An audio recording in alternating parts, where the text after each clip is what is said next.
তুমি এখানে কি করছো? শহরের ভিড় থেকে দূরে এই যে পুরনো পরিত্যক্ত জায়গাগুলো, এগুলোর প্রতি মানুষের কেমন যেন একটা টান থাকে, তাই না?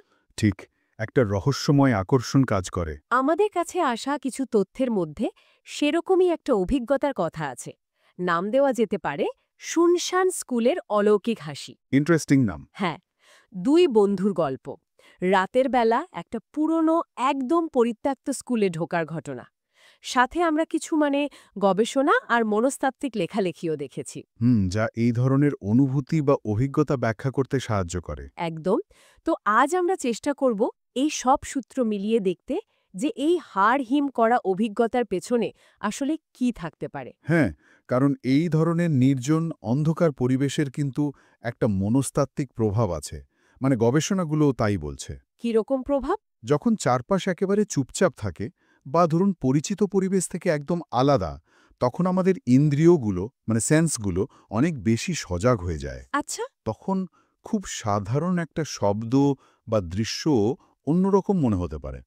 আর পুরনো বাড়ি যেমন এই স্কুলটা, তার তো একটা নিজস্ব ইতিহাস থাকে, একটা অ্যাটমসফিয়ার থাকে, সেটাও কিন্তু অভিজ্ঞতার সঙ্গে মিশে যায়।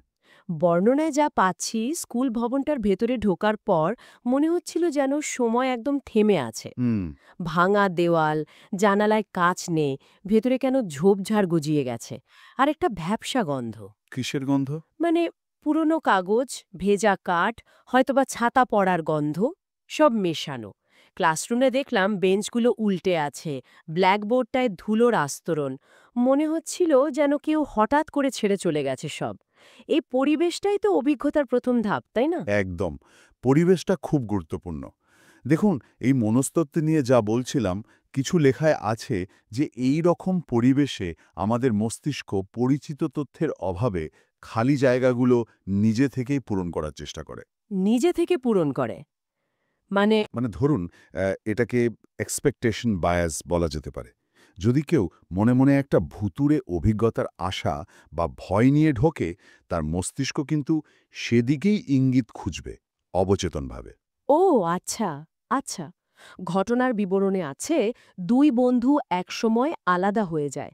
যিনি ঘটনাটা বলছেন তিনি একা একটা ক্লাসরুমে ঢুকেন। হুম।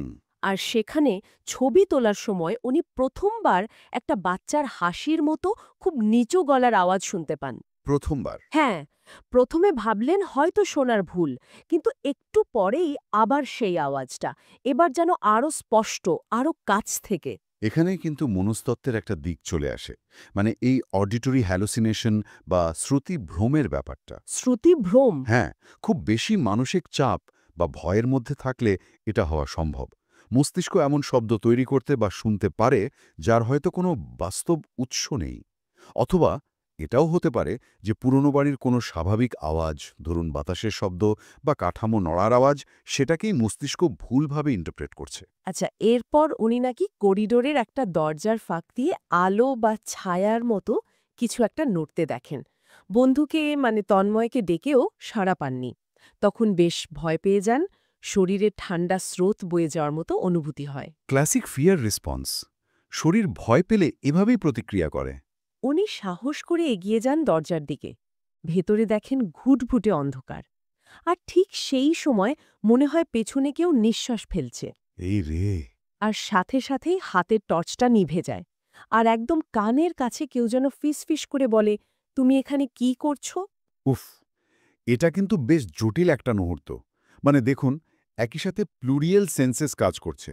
পেছনে নিঃশ্বাসের অনুভূতি, এটা স্পর্শ ভ্রম বা ট্যাকটাইল হ্যালোসিনেশন হতে পারে।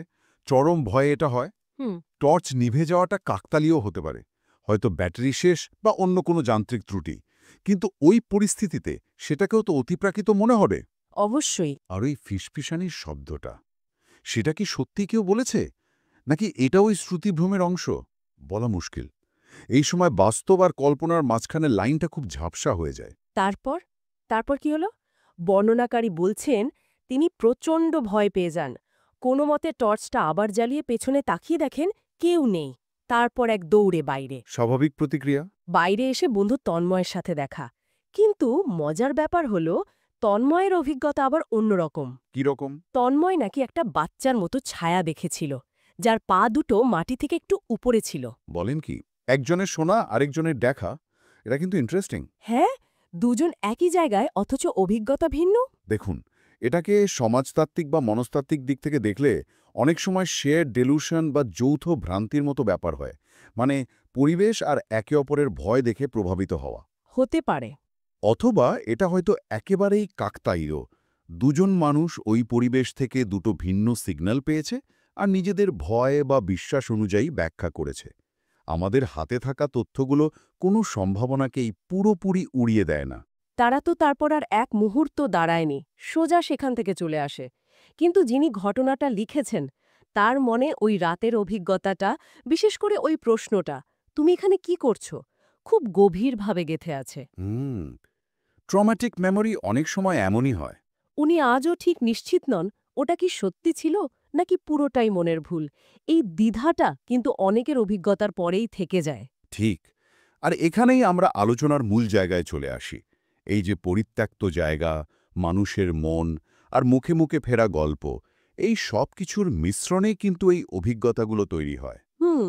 আমাদের সূত্রগুলো বা গবেষণাগুলো কি বলছে, এগুলো হয়তো শুধু মনের ভুল নয়, আবার এমনও নয় যে এর সপক্ষে কোনো অকাট্য অতিপ্রাকৃত প্রমাণ আছে। তাহলে কি? সম্ভবত এগুলো হলো আমাদের পারিপার্শ্বিক পরিবেশ, আমাদের বিশ্বাস আর আমাদের ইন্দ্রিয়ের সংবেদনশীলতার একটা খুব জটিল ইন্টারঅ্যাকশন, মিথস্ক্রিয়া। তাহলে প্রশ্নটা থেকেই যাচ্ছে। হ্যাঁ, প্রশ্নটা থেকেই যায়। এই যে পুরনো দেওয়াল, পুরনো জায়গা, এরা কি শুধুই নীরব সাক্ষী, নাকি কোনোভাবে এরাও আমাদের এই উপলব্ধির, এই অভিজ্ঞতার অংশ হয়ে ওঠে? এই ভাবনাটাই হয়তো আজকের আলোচনার শেষে আমরা রেখে যেতে পারি। এই রকম আরও ভয়ঙ্কর গল্প পেতে সাবস্ক্রাইব করুন আমাদের ইউটিউব চ্যানেল আজব কথা। নতুন হরর ভিডিও প্রকাশ হয় প্রতিদিন সকাল ৬টা ও সন্ধ্যা ৬টা। ঘুমের আগে একবার শুনে নি, যদি ঘুম না আসে তবেই তো সত্যিকারের ভয়।